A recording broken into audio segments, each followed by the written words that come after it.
আসসালামু আলাইকুম। গতকাল কেকের জন্য কয়েক টাইপের চকলেট টপার করেছি। কয়েক টাইপের বলতে আমি ৪ টা মোল্ডে টপারগুলো করেছি। তো টপারগুলো করার জন্য এখানে আমি মিল্ক চকলেট মেল্ট করে নিয়েছিলাম।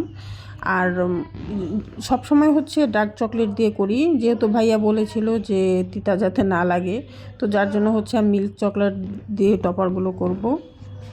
তো এখানে আমি মোল্ডগুলো নিয়ে নিয়েছি। আর চকলেট আমি একটা পাইপিং ব্যাগে নিয়েছি। পাইপিং ব্যাগে নেওয়ার সুবিধা মোল্ডের চারদিকে সুন্দরভাবে দেয়া যায়, এমনিতেও দেওয়া যায়, এমনিতে দিতে গেলে চারদিকে ছড়ায় যায়।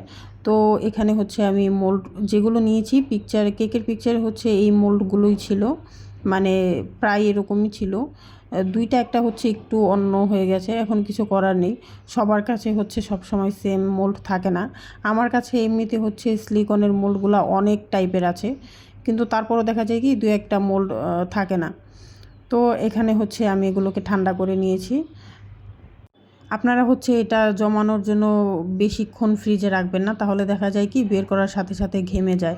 তো আমি এগুলোকে করে নিয়েছি, এখন কেকে বসাই দেব।